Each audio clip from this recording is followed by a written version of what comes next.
I might have to run and get water in a minute. Sorry, mate. That's the start we wanted. Ladies and gentlemen, it's the 6 of 1 football show. And I've got just one thing to say before we start. Hey, look at me. Look at me. I am the captain now.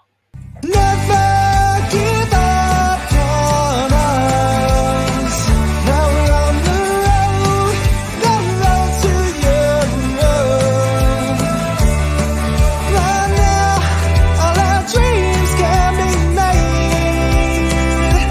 I will be kings of football again. England! England! Adam, if you need to go and get your water, mate, you can. I'll do it now.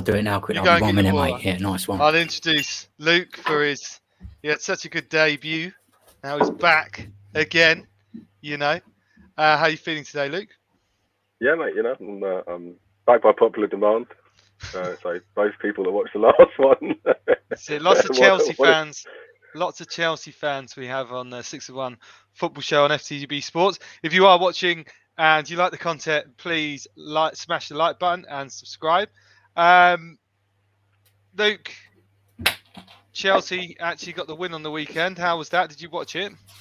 I caught the highlights only, mate. But yeah, delighted to be fair. I mean, the Leeds is a kind of historical grudge match for us, even if they're not really in the same slagging me off. these days. No, not yet. We'll get to that. We'll come back to Chelsea. Adam, welcome back. You got your water. You're ready. All sorted, mate. Yeah. And we sat around for 15 minutes chatting. I know. I didn't think. I'm not prepared. No, I'm glad you got it. It's been a heavy day, mate. We're ready to go. It's been a big day of news, considering the things that have happened, especially with the shirt that I'm wearing today. So we're going to go there first. As I said at the start of the show, I am the captain. Look at me. I am the captain now. Aubameyang is not the captain anymore. Adam, did you see this coming after what happened on Saturday? I heard murmurs, but, it seems a lot like sort of bigger, like the way it's been presented in the press and stuff. But then it's always like it's happened to us before with Xhaka and stuff. I didn't necessarily think it'd be like this. I mean, Xhaka's was a lot worse in the way that it happened. Well, I think the Xhaka thing was like, it was more with the fans, wasn't it? You know what I mean? It's like, obviously the fans were unhappy with him. So I think the club had to make kind of an example of that with this. It's been a few times now. We obviously know what happened with like the Tottenham game, turning up late and that. There's been a couple of things apparently as well, like, that haven't been sort of spoken about. Like he broke sort of the lockdown curfew to get a tattoo, apparently, didn't he? So that was one of the things that was taken into consideration. And then there was lots of rumours flying around. Yeah. I think he's like posting on his social media and stuff as well, and then people try to say, it might be his doctor, but it's like he's obviously having a tattoo, that's not a doctor. But and then obviously this newest thing, when I saw it was about his mum as well, and a little bit of extra time, I'm a bit softer. So I was kind of like, I remember what Jack Wilshere said about, when his son was ill and he needed to go to America for treatment, and Wenger was just like, he didn't want to leave because he just, sort of broken the team. He knew it was really important. He'd come back from like injuries and that. And Wenger was like, take as much time as you need because it's your family. So that kind of rung in my head where it's his family.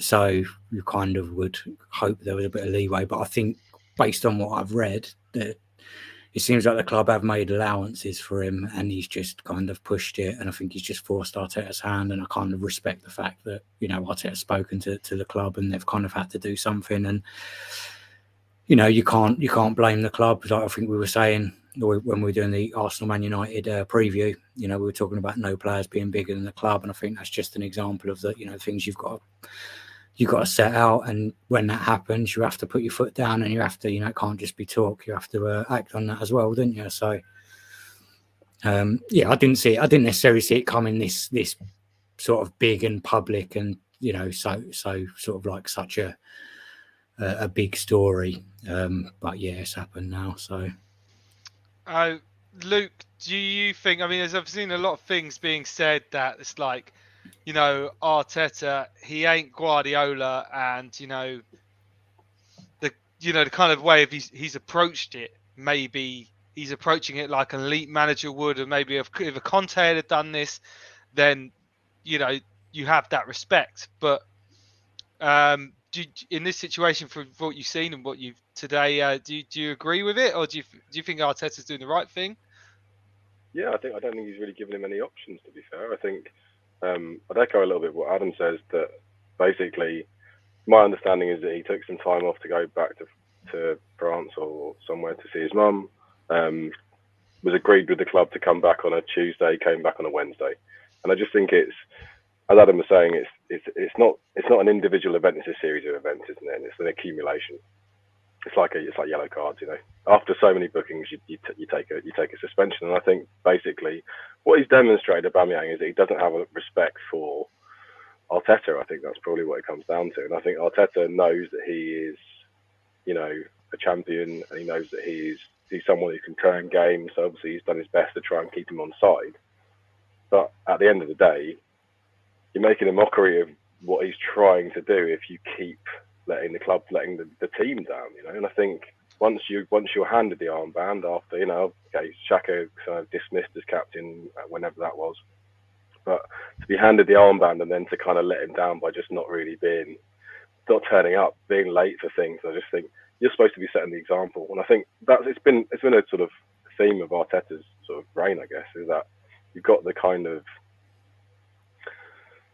not the old school, because a lot of them haven't been there for that long, but you've got this kind of older heads, the kind of what you'd almost be like the senior management almost. These guys like, you Laka and Xhaka, and then, Aubameyang and stuff.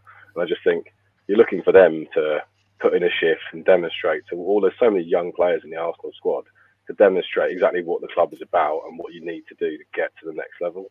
And they're the ones you're looking to. And if they're letting you down, I think you've got a problem, and I think he has to do something at some point. And I think it just strikes me that Aubameyang obviously wants to leave, but he's just not committed to the project. So I think that's where you are with it. I think it's a tough one.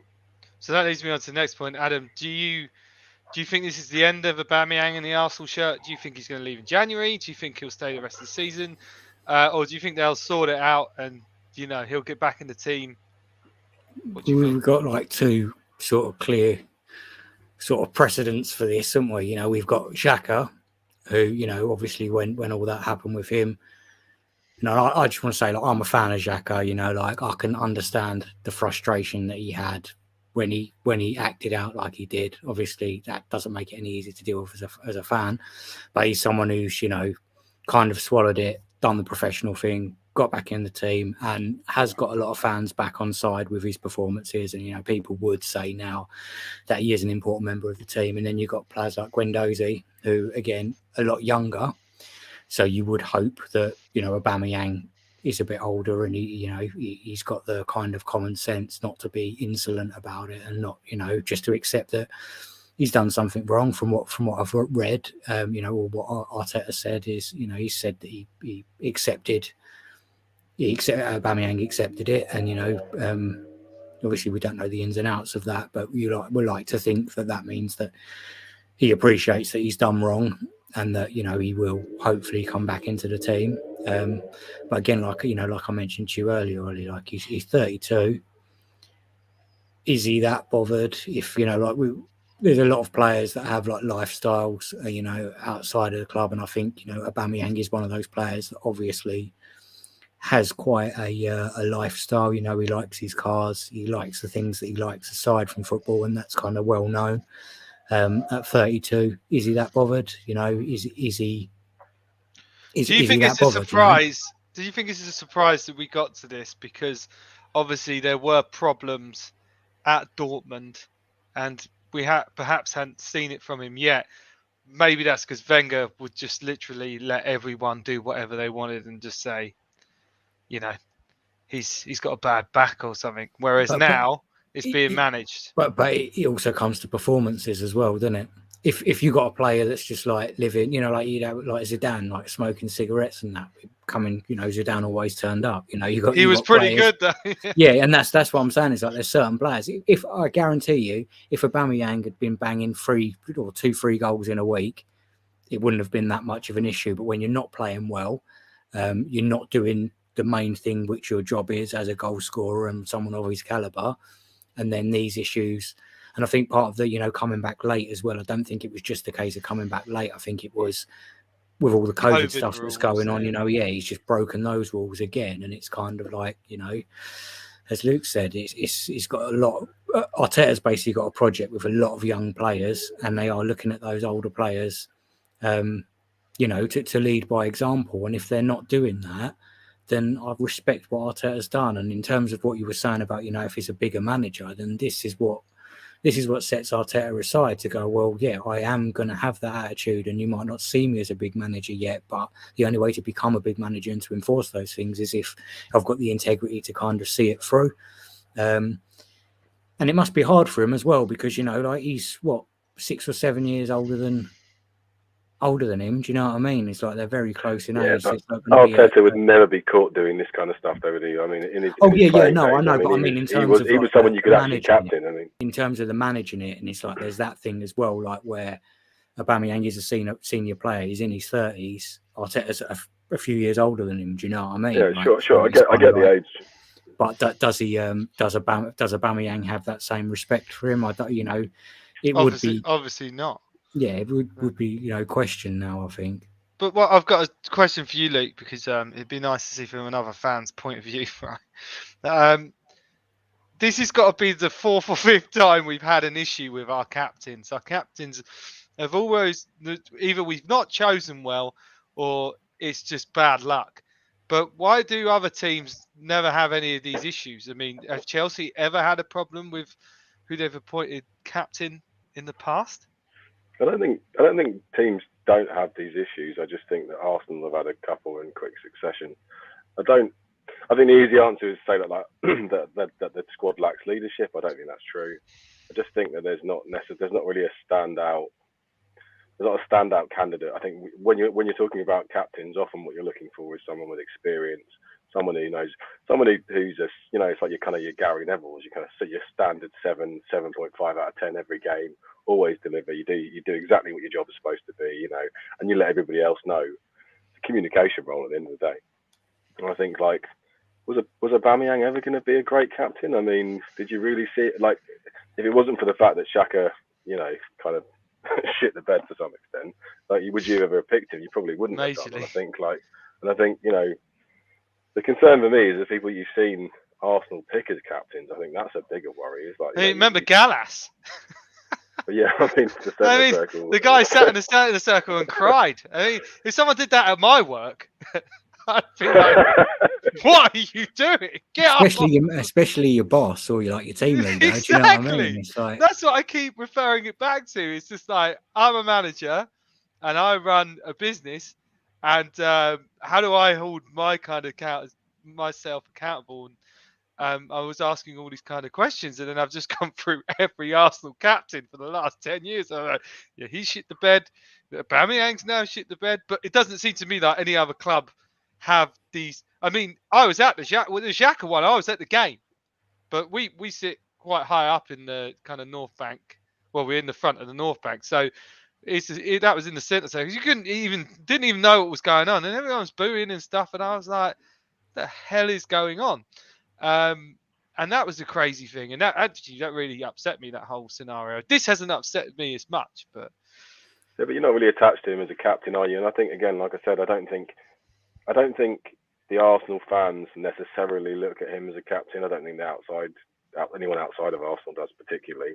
And the only, so the funny thing is, as a non-Arsenal fan, is who they go to next. I think there's a few options in my mind. That's great. That's great, because that's what we were going to go on to next, right? And by the way, I put this next segment in especially for Alex, because Alex recommended it, and then Alex has not turned up. So we were going to talk a bit about Odegaard, and in listening to everything that's been going on, he's one of the players that has been mentioned in a group of players that could be made captain. Luke, do you think Odegaard would make a good captain from what you've seen so far? Maybe at some stage. He wouldn't be the person I'd go to right this second. I mean, I think what they'll probably do, Arsenal, they'll probably when Aubameyang doesn't start, or if he can get on the pitch, Laka's normally the go-to man after that, isn't he? And I think is Laka the right man for the job? I mean, he can barely break into the side, every week. So and he's leaving. He'll be in now. He'll be in now. I would say this: if Laka wants to stay, which I don't know if he does, but if he does want to stay, this is the perfect opportunity to take the armband and be like, right, this is why you need me. This is what I'm about, and show what he can do. I think he's really got an opportunity to do that. Will he do it? No, I don't think he will, because I don't think I don't think he has it in him to do it personally. So who else? So is there any point in giving him the armband until the end of the season if you're not planning to keep him on board? And I think for me, I would say no. I think you look to somebody else, and I think the concern would be some of these guys are new, some of these guys are young. The standout one for me, I know that a lot of Arsenal fans are probably going, Tierney, it's got to be Tierney.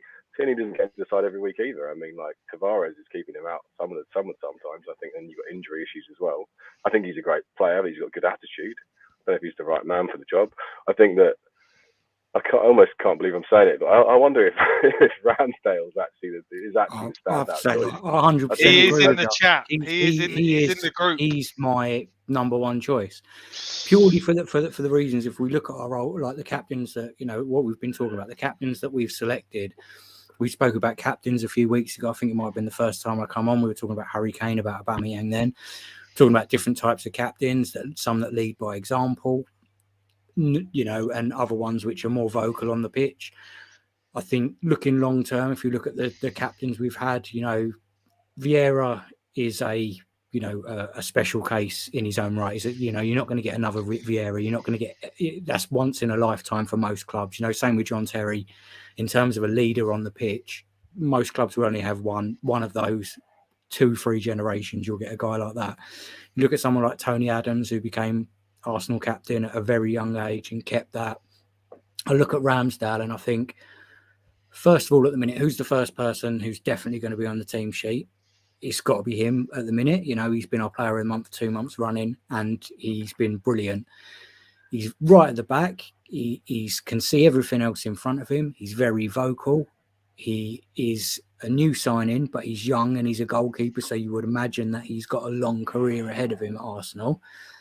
Tierney, is someone who I do think should be in the mix, but as you said, he's had injuries. Is he going to be playing every week at the minute? I've heard different things with him and Martinelli as well, where that's part of the reason why they haven't played together, and because there's some personal issue between those two, and I've seen it at times, even on the pitch, that watching them play together. I didn't know that. What did you say? Yeah, when there was a lot of talk.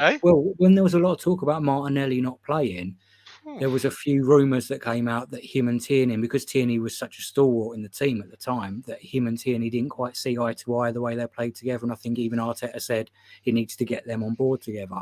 Now, I've noticed a couple of times when they're playing, now that I've said that, next time you watch them play together, there does seem to be a little bit of a reluctance for them they just don't seem on the same wavelength, and there seems to be a little bit of reluctance. I mean, they looked all right on Saturday, but I mean... Yeah, they did look all right. There was a couple of times where anyone else would have played Tierney and Martinelli come back, and it just feels like there is something that doesn't quite click with them at the minute. Hopefully that is just a rumour and it's just speculation. Well, especially if Tierney gets made captain. I mean, yeah, and that's one of the issues that I don't think he can though. I don't think he can be captain. I think what Adam's getting at is your captain is almost the first name on your team sheet. Is someone that plays every week.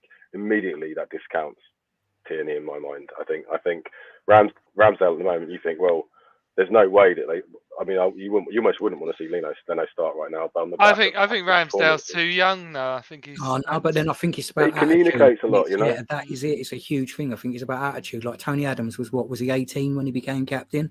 And I think. I just got to read you this, Adam. And this is a tweet from Andrew Allen at AA Allen Sport. He says, "Thinking back to those Halcon days when you could drunkenly ram your car into a wall, do a stint in prison, and still retain the armband. the game's gone. and win the league I the love that. season. Win the league that season as well. You know. No one was saying anything back then. Yeah. No one cared. Yeah. I mean, yeah, but it is again. It's a different era, and It's also I think it's about that those guys gave 150% on the pitch. I mean, and that's Tony what I'm Adams, saying. Yeah. you talk about Terry. You know, they were like bodies on the line all the time. Aubameyang, he's not that guy, is he? I think, you know, Ramsdale. I mean, yeah, maybe he will For be. me, I think the other good shout would probably be Gabriel Magalhaes. Yeah, but he can't speak English as well at the moment. So. I think that's the obvious. That's the only thing I'd say. But I think he seems to be a talker, despite the fact maybe his English is not amazing. And I think like the willingness to communicate, I think, is the key thing. And I think, you know, it's the one thing you always say with the goalkeepers. Do you want the captain to be a keeper? Yeah, you can see all the pitch, but can you shout? Can you bollock someone from one end of the pitch to the other? Probably not. But then most of the bollockings happen in the back five anyway, right? Yeah, that's it. It's like you don't need to bollock people up the other end of the pitch, do you? If the ball's up the other end of the pitch, then you know it's all right. Like I'm always I've never been a fan of strikers being captains. That's just my personal thing. I'm never not a been big fan of it, goalkeepers being captains because they're right at the back. Yeah, I just feel like if you look at like someone like Jens Lehmann as well, you know what I mean? Someone like him. It's for me. That's what you want. They are like essentially, they are the last. Yeah, but he still point, had. you know? I mean, he lost us to Champions League final, Lehmann. I mean, did he though? Yes, he did. You didn't have to take him out. Just let him go through and score. No. They should have just let him score, and they should have just let the goal stand rather he took than him out. No, but the ball went in the net though, Ollie. The ball went in the net. If like any fair in any normal team, you'd be like, let them have the goal. Don't send the keeper off. You ruin the game. It's like one of those where it could be either way. But yeah, I think a goalkeeper, you know, if he's got the right you're going Ramsdale. You think Ramsdale Ramsdale should be the next captain? Yeah. Rads, long are term. you still sticking with Lacazette? You think, or who would you say? Did I say Lacazette? I think I said Ramsdale, didn't I? No, so you're going with Ramsdale as well. No, what I said was I think that Laka is the one that gets the armband when Aubameyang's not in. But as a person who's not guaranteed to start, I mean that immediately rules him out. Plus also attitude. I just think I quite like Lacazette, but I just feel like it just hasn't quite worked for him at Arsenal. I just feel like the attitude's kind of slipped, and I wonder if, I know this is a bit kind of like headmastery to say it, but it's like, I wonder if he's a bit in with the wrong crowd. Him and Aubameyang are quite tight. Aubameyang sort of those three. You know what I mean? Yeah. I actually think that what Arteta's trying to do is kind of get rid of them slowly in a way it doesn't upset the team too much. And I think like getting rid of Aubameyang at this point might be nice, or if he had the option to, they can sort of slip like Laka out the door at one point, and then Pepe, I suppose, will be the last one, and maybe one of those guys stays on, maybe one of them turns it around. But Lacazette's not signing a new contract, is he? As far as I know, he's been offered one, and he's not signed nothing. He's just going to leave on a free at the end of the season. So that would pretty much answer that for me. That it'd be pointless. It would be backward or inward looking for the club now to not just go. We need a long-term solution, and that's why Ramsdale for me is a long-term solution. You give him the captaincy now.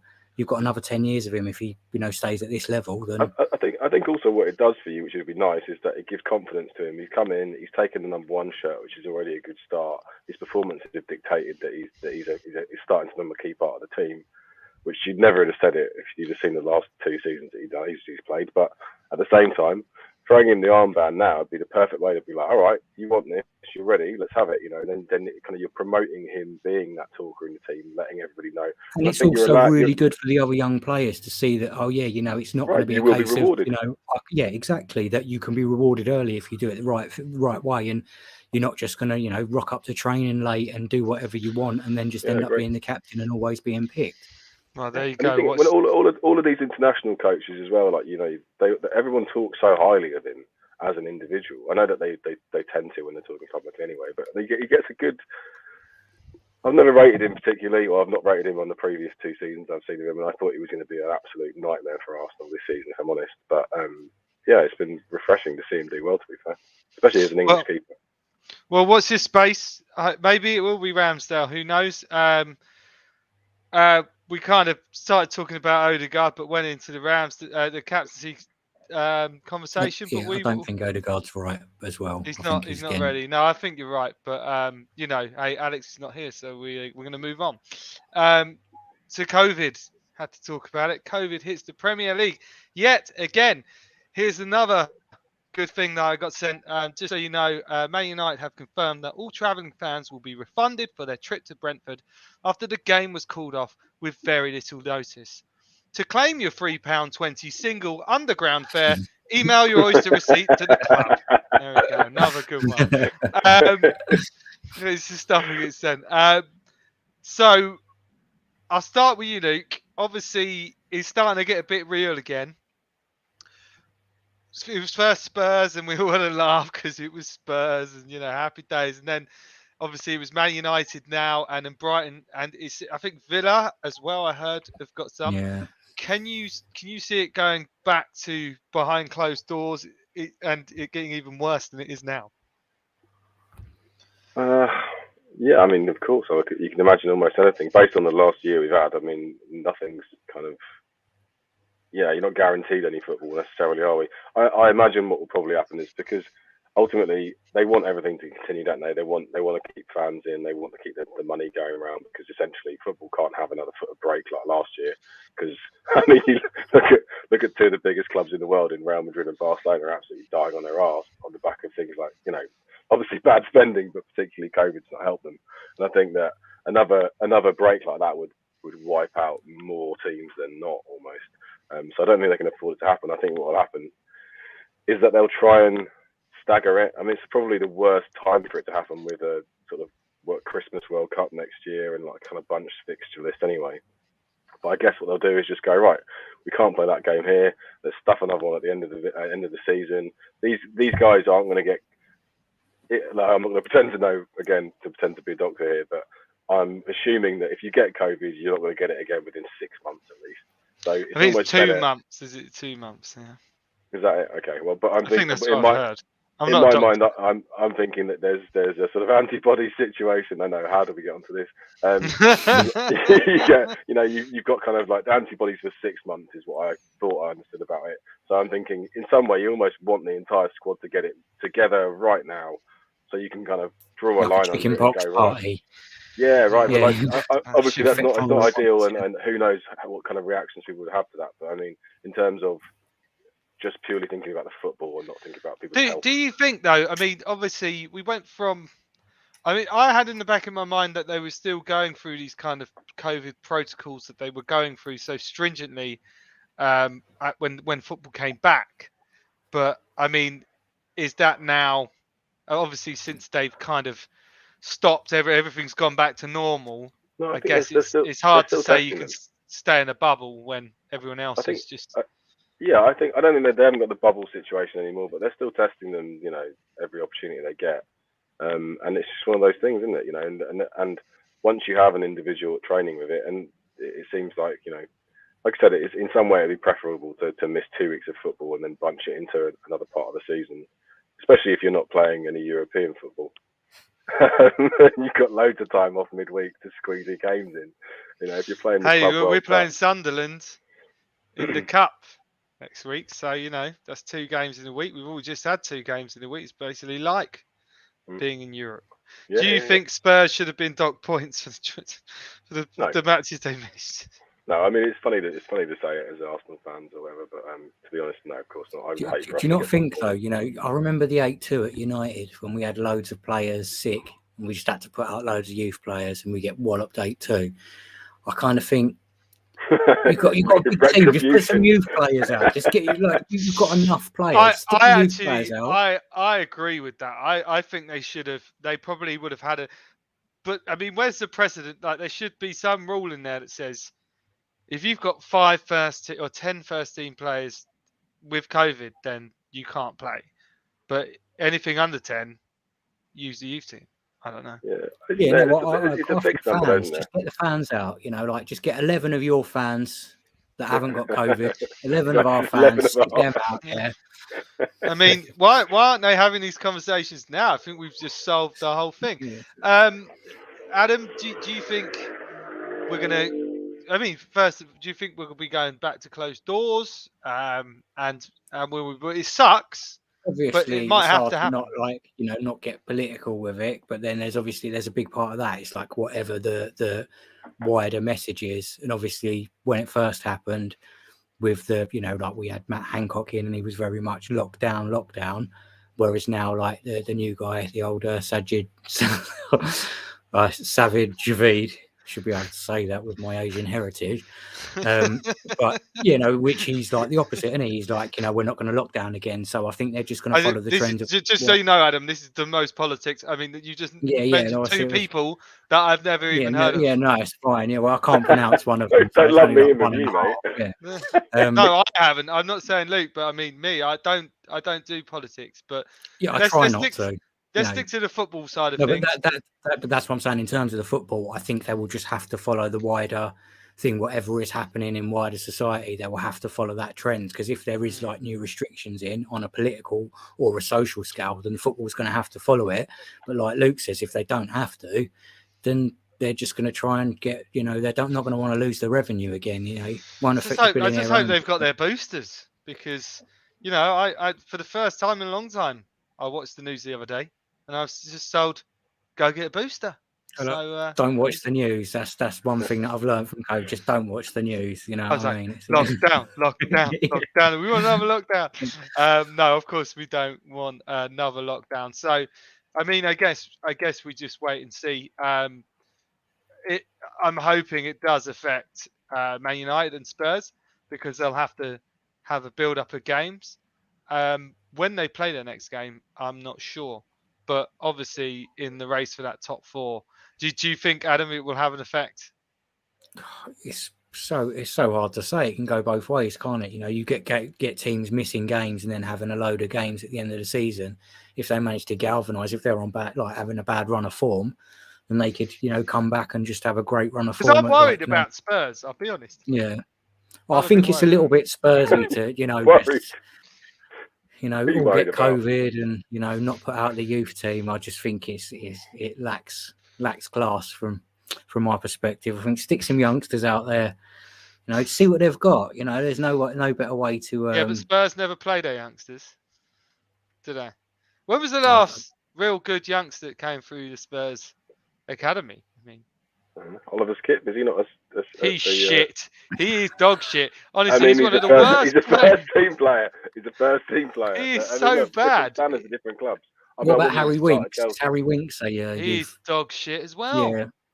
Harry Winks is all right. Mate, Chelsea could probably fill the Spurs side with their youth team players that are on loan. It's apples and pears, though. We can't compare Tottenham to Chelsea, can we? Why would we? No, true. Because Chelsea win things.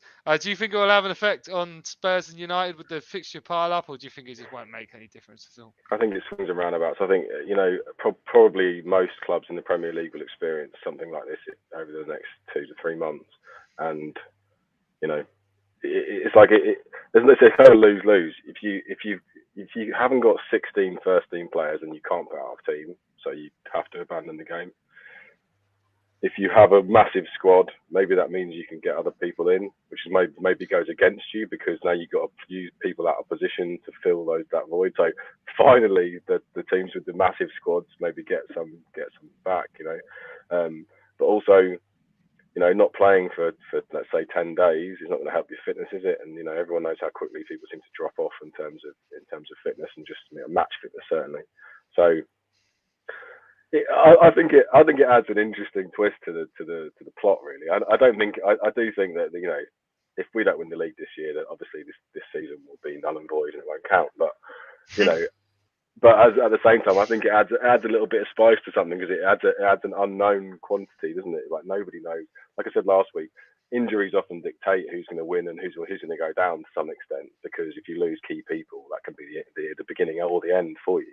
And I think, you know, with something like COVID, which isn't going to keep you out for a long term, but could seriously dent the team in important games as well. I mean, like, you know, what happens if Chelsea lose a bunch of their players? You know, Liverpool lose a bunch of their players. City lose a bunch of players at the Champions League next round. You know, all of a sudden, what should be a nice easy fixture against Lille becomes like, you know, a horrible night in Europe and you're going home. You know, so well, moving perfectly on. Now we talked about the COVID. The biggest shit show since the Oscars. The winner is La La Land. No, it's not La La Land. It's not what? No, it's Moonlight. Moonlight's the winner. I mean, I didn't actually watch the draw because Arsenal aren't in it. But when I was reading about it, I literally could not bloody believe that happened. Luke, did you watch the draw? You were in it, obviously. I didn't watch it, but I got the sort of relentless updates from it. So, who did you draw first? We actually Chelsea, like Yeah. it was meant to be. We got Lille twice, and we You drew got them at Lille home. twice. What are We the got odds Lille on twice, that? and we It's drew like them at deal home. or no deal, having the penny come to a table in twice in a Lille row. or no Lille, exactly. Yeah, to Oh. Neil No, or no Neil. It was. It was. I was pleased with the draw personally. Obviously, Fucking we got Lille twice. Your name's on that trophy, innit? No, I hope so. I there'll be tougher fixtures in that one, and obviously no disrespect to Lille, but that was a peach of a fixture for us. Not only because they've got to be the team that outside of the English teams who we couldn't draw anyway. There must be the nearest club to where we actually are. I mean, like North East France is perfect for us, so we don't have to travel to. Like our last game was in Russia at St. Petersburg. How the hell did like, Lille get through in the first place? Whose group were they in? I don't know which group they're in, but Lille were French champions last year. They're having an absolute nightmare this season. It has to be said. But then you sell your keeper to Inter Milan or was it AC Milan? You sell key players, and you're not going to keep doing it, especially in the French league where PSG have an unlimited amount of money. I was harsh on delighted. Madrid, wasn't it? Harsh on Madrid getting like an okay draw and then ending up with Who did PSG. Madrid get? I think Madrid got Benfica in the first one and ended up with PSG because United drew Villarreal, did they? And then yeah.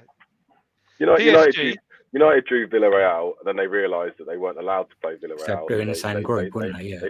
They picked another ball that was PSG. They should have been in the draw to face Atletico Madrid, but they weren't. And then obviously there are a good few permutations for Champions League, so I'm sure it's super complicated. But you think these guys, that is the only aspect of what they actually do, isn't it? Is like just draw the balls. It's like you had one job. You had literally like they blame like a third party software. I know. That made me laugh. Come on, like I read it. I read it and I just thought, you've got to be kidding me. They're like, look, ultimately it's the third party. And I'm thinking, someone's got to take the fault. You blame the software people. Like, come on. The third party. Like, if that is the case as well, it's like, why are you using software people who literally don't even, obviously can't be following the tournament because it's just such a basic mistake to make, isn't it? But it's balls in a bucket. How is that software? It's balls. It's like because how they separate the balls. Apparently, they need software to tell them what balls go in where. But there are so many permutations, aren't there? English teams can't, or teams from the same country can't face each other. You can't play anyone you've already played. They could have used coloured balls. They could have used coloured balls that would have made it easier. You need to make it fair, don't you? So you've solved that. You've just solved that. I'm just thinking out loud here. Why you need a computer to draw balls from a bucket? Obviously, there are permutations, but. Hey, was there any other good ones in there that went one way and then the other? Well, United obviously had PSG. So that went in their favour, so I'm not really bothered about that. Did Man United got Atletico, have they now? They have. Right? They've gone from having the most exciting attacking fixtures to having the most exciting defensive fixtures. Yeah. I actually think the one that's will be quite exciting and probably for the neutral or for the European football fan. Is the Benfica Ajax game. I think will be quite good. I think Benfica didn't get a really hard draw in the end, and I think Ajax have had a really good start to the Champions League this year again. I think it'll be like an interesting one to see who goes through. I think you've got that Ajax team. I mean, has been dismantled a few times, and I think for them to still look like they've got an idea, and Ten Hag obviously is a pretty solid coach, and to see. Maybe they'll treat it as like a trial for the United job. I mean, I don't know. Who knows? I mean, there's not many games in there, is there? Well, there are 8. It's the last 16, so there's 8 fixtures. I was just thinking there was more. Well, PSG Real Madrid will be the game of the round, but you'd expect PSG to go. I mean, Man City, they do get some easy draws, don't they? And then when they come and play crap teams. Like Spurs, they get knocked out. Well, who did City get? Remind me. Sporting Lisbon. Rubbish. Bayern Munich got Salzburg. They'll go through easy. Inter Liverpool will trounce Inter. You say that they'll go through really easy, but I mean, I don't know if you remember, Salzburg played City. Was it last year before last? It was a goal fest. I mean, like, Salzburg are part of the Red Bull family, so they've got a really solid idea of like how they want to play and what they're doing. I'm not saying that City won't steamroll them, but I do think that Salzburg are a bit of an unknown quality. I think there's a lot of teams that would struggle with them. I think All I want to know is next draw, I am going to be tuning in. I'm going to book it off work, and I'm going to pray for a third-party mishap because that was pretty funny. Okay, well there you go. There's the Champions League cock-up draw, and I mean, it's anyone's Champions League, isn't it? I guess that's why people say it's harder to win the league because you kind of across the season, whereas tournament knockout football, anything can happen, can't it? Yeah, especially with away goals, the two legs. There's just and like the conditions at the minute, like again the whole COVID thing. Not to keep banging on about it, but like there's just so many variables at the minute that all you need is like one decent performance and one park the bus performance, and you can go all the way, can't you? Do you know what I mean? It's like that's what we've always done well in, like the FA Cup. I think because we've just it's one game, isn't it? I think you got to treat you can't treat every Premier League game like a cup game, and the teams that do like generally are the teams that come up. We've seen it in the teams that stay up. Or look at Brentford this season so far. They've probably treated every game like a cup game, haven't they? It's like, and they've done well for it. Yeah, we had COVID fears at the Brentford game, but it didn't get cancelled. Oh yeah, classic though, isn't it? It's like conspiracy. There's an agenda. There's an agenda. Okay, moving on. Obviously, there's midweek games going on right now. If you would like to know the scores, then I will read them out to you. Man City are 3-0 up against Leeds, and it's 3-0, and Villa are beating Norwich 1-0. No surprises there. Adam, big game for us. I'll be there. Are you going, are you? Yeah? I'm a bit nervous about this one because West Ham have a good record of doing one over us.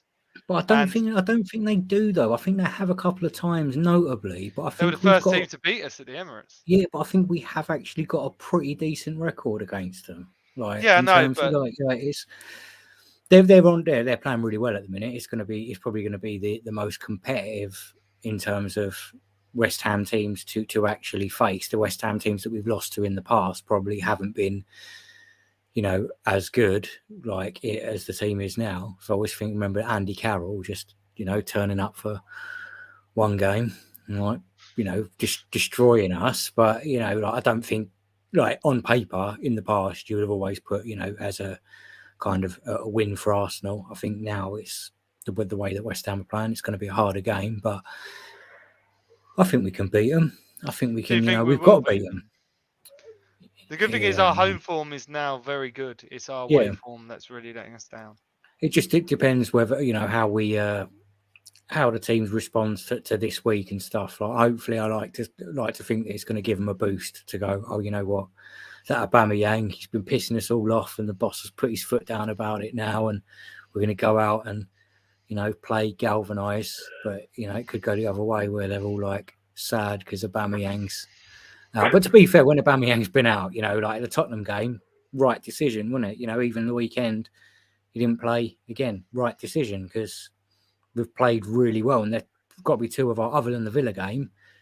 And I know it was Southampton at the weekend, so it is obviously punching down a little bit. But in terms of the way that we knocked the ball around, in terms of the way that we pressured, and just the whole intensity of the team, and I'm not going to put all of that on Aubameyang not being in the team, but maybe there's something psychological there that when your sort of talisman is made an example of, everyone just bucks their ideas up to go, well, no one's above this. And, it has seemed to have, maybe it's just a coincidence, but there is definitely a correlation with the times that's happened, that we have played exceptionally well. He was class, Odegaard, I have to say, on Saturday. He was my man of the match. And had a great game. It was like prime time Ozil.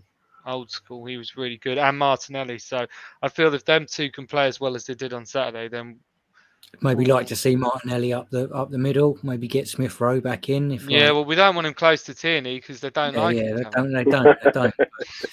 Well, that's if Tierney plays, But I think Tierney's played himself back into the team now. I think he'll start the same team as he did on Saturday. yeah, But I am scared against West Ham. Maybe because it's the first time we can actually go into the fourth place. With Brentford and Man United being called off, and obviously Tottenham have 2 games in hand. So it's a big statement. So I'm a bit nervous. I'll be honest. I think it'd be interesting to see who goes for it, because I think, certainly in the Chelsea game, we dominated the ball, but everyone knows that possession doesn't win you the football games. I think West Ham especially playing against the top, let's say the top 4, top 6, whatever they like, if you don't include them in the top 6 days. They like sitting back and hitting on the counter, like so many teams do. If you're playing a better opposition than you tend to soak it up and try and beat them on a one. No, but would you say that probably at this moment in time, the West Ham would consider themselves better than Arsenal? Yeah, I think they probably would, but I still think they'll play as if they aren't. I think they're going to be hoping that Arsenal come at them so that they can break. I think will be how they're going to look at the game.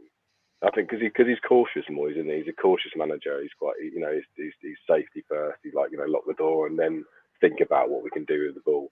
I don't think he's never going to be gung ho unless it's last minutes and you're looking at going out of the cup or you're going to lose the game. So I think it'll be interesting to see what happens. Will Arteta try and take the advantage? Will he try and sort of dominate the game, and if he does, will that play into Moyes and West Ham's hands? Or will he sit off a little bit and say, all right, what happens if we don't come at you? Or we just have a stalemate? I mean, what will happen? I think Arsenal are probably too creative to sit there and do nothing. Yeah, and I think based on like the weekend performance, when Arsenal are on form like this, it just comes back into people's sort of perception that if you give Arsenal anything when they're knocking the ball, they can tear you apart. And obviously they're culpable. They've got loads of issues, but if you allow them to play football, they can. That was a weak Southampton side. Don't get me wrong. Like I'm all up for saying that Arsenal done well this season, or they're doing better at least. And I think we can all accept that. And I can see the process. But also I feel a bit like, okay, you stick a cold past a Southampton team, but that's a weak Southampton team. Oh no, I said the same to you, didn't I, Ollie? I said exactly the same. But to be fair, they played all right in the first 20 minutes. Yeah. The crowd were getting a bit antsy. I know, but the game's a 90-minute game of minimum, and I think, well, like 100 minutes, isn't it? And I think, like, ultimately, everyone can turn up for the first 20, but it's the rest of the game. But I think the difference is as well, like, we've lost that game before. Games like that where they are dog shit. No disrespect to Southampton, no disrespect to any other team that has a period where they're dog shit. Who is dog shit? Have them. You know what I mean? Like, we all have them, but that's the difference. Is a few seasons ago, and notably, we go into those games, we'd end up drawing them, maybe just conceding, shipping a goal. The fact that we went into that game, we did dominate. We won 3-0. We could have had 5 or 6. We hit the post twice with really nice efforts. Had a couple more that, probably would have been goals on other days. Then that's a positive thing to think that's how you should be playing against those teams, which we've been crying out for, for a while, like teams that we should be just, like the Everton, another classic example of a team that we should have put to bed and we should have, literally destroyed them. The result on the weekend. Oh yeah, no, it's just sad, isn't it? So I think you're talking about like you've always certainly Oliver talking about Odegaard and what a great last handful of games he's had. But I think Odegaard, he loves to play between the lines, doesn't he? And I think you're not going to be afforded that kind of space by West Ham, especially not by Declan Rice, not on the form he's on at the moment. I think so. It'd be interesting to see how they get around them. I mean, Arsenal have got enough players to do it. I mean, you've seen like some great performances from the likes of Tomiyasu and across the team almost to some extent. But you can't. Aubameyang.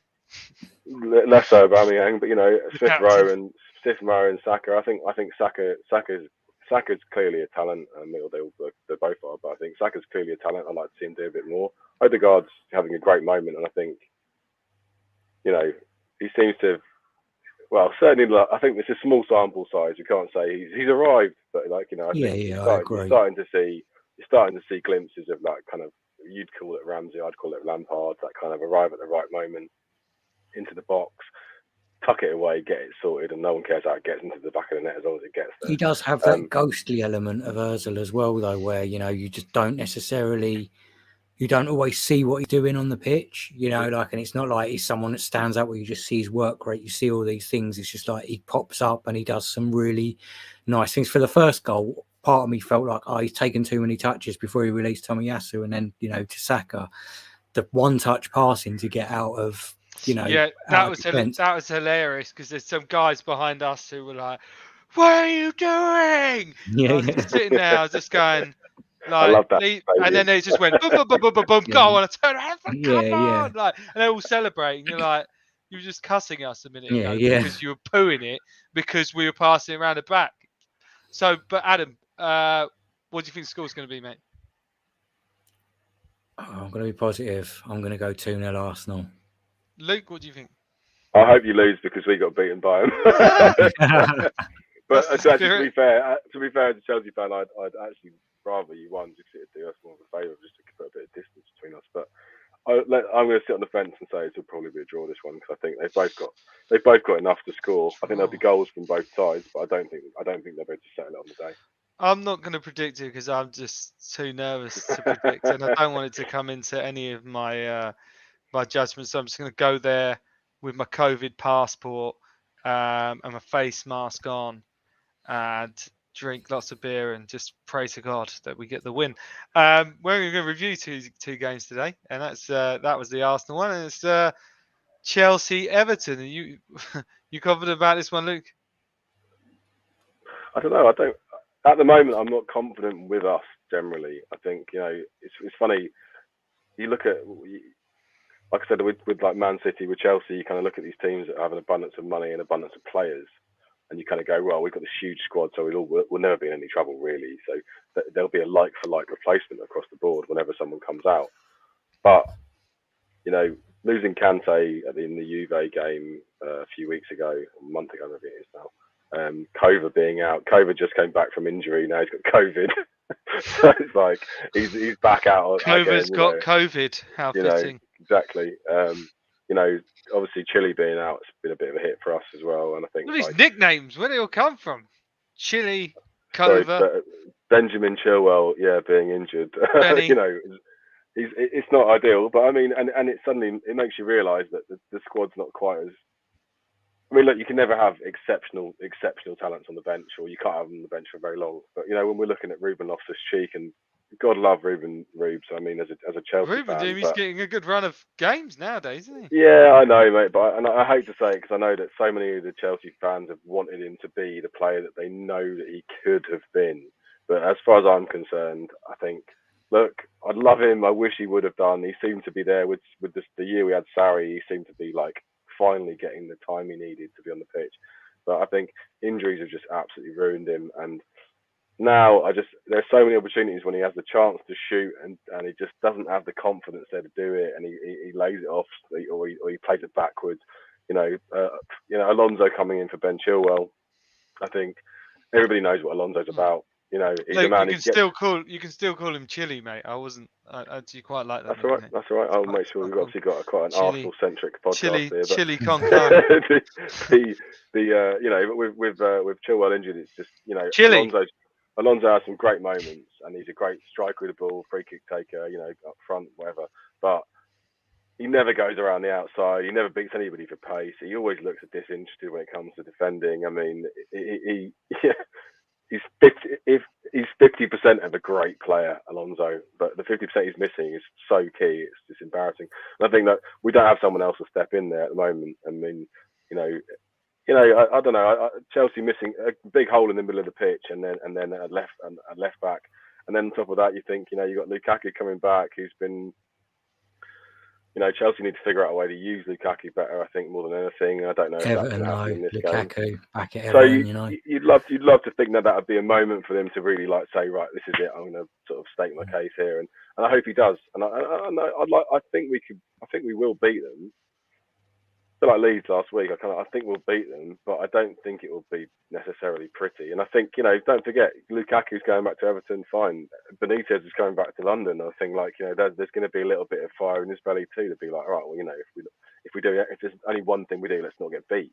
So I think they'll defend hard, and and you can't predict for like things like look at the goal that you guys lost to the other day, just an absolute moment of brilliance from somebody. Yeah, it's Richarlison as well, though. I just can't see, like, at Stamford Bridge, I just can't see you losing to them. Do you know what I mean? Like, I might be wrong. I've been wrong before a few times in my life, a couple of times maybe, but I just wonder with Everton after they beat Arsenal if they turn the corner a little bit. 3-1 to Crystal Palace, do you know what I mean? After playing like that at Arsenal, you would think they would, but then you go and get like, in the way that they did at Palace, it's just kind of like, well, one step forward, 8 steps back, really, isn't it? Do you know what I mean? It's and also with that Conor Gallagher goal was out of this world, wasn't it? When he just took it on the inside and just he looks class, though, doesn't he? Yeah, you want to get him back. Want to get him back, mate. There's a lot of talk about him coming back. It's also would he get in the team though? Would he? At the moment, he walks into the team because there's nobody in the middle of the pitch, is there? What would be your nickname for Conor Gallagher? Connor. Connie. I don't know. Connie. Hey, Connie. Well, you've got Chili. He's Con, isn't he? You just need a Connie. I think. Chili Con Cante. You got it. To get the t-shirts out. Chili Con Cante. I think if Gallagher was to come back, I think, bearing in mind where he plays for Palace and basically where he really plays. I mean, you saw him play for West Brom. He played the same. He's almost off the striker a little bit. He's in the hole. I forgot he was at West Brom. And I think if he was coming back, it would be him sort of switching or sort of rotating with Mason Mount. So I don't think it does us any favours in the centre of midfield to some extent. Not unless you want to completely stifle his game, which maybe you do, but I don't think it's probably worth it. So I don't think he comes back. He's a great talent, and it's just another example of how good the Chelsea youth setup is. So what do you think the score will be, Luke? I think we'll beat him. I think we'll beat him, but I do think it will be ugly. I don't know. Chelsea fixtures of late, we're not been playing the beautiful game for sure. It's like I feel like a month ago we just sort of started. We just after getting beaten by Juve, we sort of turned the corner and we're like, right, enough of this. We need to start playing. We need to start doing what we do best. And I think that kind of coincided with Lukaku getting injured, which kind of brought us back to our Champions League formation and that same tactic again. It started to look sort of more and more fluid. Chilwell started playing well. Kai Havertz, his movement is fantastic. And I just think it starts to all click again. And then just as you're starting to pick up a bit of speed, Chilwell gets it. Well, we have just a spate of injuries that just kind of decimate the team, and you're suddenly looking at who's going to come in to replace Chile. But I think we'll beat him 2-0 to Chelsea. I think it's going to be about 4 or 5-0 to Chelsea. Adam, what do you think? Only Arsenal can be crap enough to lose to that crap side. 3-1 Chelsea for me. Yes, I think it's fair to say, and we've got a few minutes left. Is there, let's leave it to the panel. I mean, is there anything else on your minds that you would like to bring up in the 6-1 football show? This hasn't happened before. We're usually running out of time. It's one less person to let's talk, but I think the what we were saying. You've only got 2 minutes. Yeah, what we were saying earlier about all like the COVID changing the game. I think that's what with the back to the Aubameyang thing. I think that's what highlights the Aubameyang thing a bit more, and probably why Arteta's felt like he needs to make more of a statement, because there are teams now that are having to cancel games because of infection spreading across teams, and then he's broken kind of the rules at that time. So I think it probably makes it what he's done a bit worse. Granted, he didn't smash his car into a lamppost while over the limit, but and go to prison. He ain't won us the league either, has he? No. I mean, but maybe if he did do that, we could forgive him. Yeah, I'll probably forgive him. Forgive him now. I think I would. Maybe in those days we were so much more forgiving. Do you want him back in the side, though? I mean, do you actually? I want him back if he's going to score some goals. If he's scoring, then there's not any better, is there? But it's kind of like he's not, is he? And that's I'd like to see more of Martinelli, because he looks like he's just starting to come back to his form now. And again, long term, we'd like to think that Martinelli's going to be here for a few years. So give it to Martinelli. Give the captain to Martinelli, mate. No, he's not the right one for the captaincy. I rate Martin. I think he's good. I know he looks like a tidy forward. But if he's going to play every week, then I guess you're going to have to look for, well, I guess you can look for a new club for Tierney. There you go. Well, no, but Yeah. if he's playing down the middle, he's I'm got gonna to be be. I'm gonna be watching them very closely Yeah, you tomorrow. should. If they play on the same side oh, together, just did you see watch. that? Did you see Yeah. that? It's quite Just far away, watch, but I'm 'cause pretty there's like- sure. Counting the passes. But yeah, if he's playing down the centre, he's got to be the long term solution, isn't he? Like we're thinking now at this point, you've got to be thinking, oh well, of the team that we've got and of the young players that we want to like blood in for the next 5 years, Martinelli has to be first choice for centre forward because Nketiah's not signed a new contract either, has he? Yeah, You know, it's he's like refusing to as well. You know, so You have some problems up front next season, right? I mean, if Aubameyang goes this winter, or if he ends up going in the transfer window in the summer, even Laca's obviously on his way, and Nketiah's on his way. got Balogun. Oh yeah, he's still there. Right.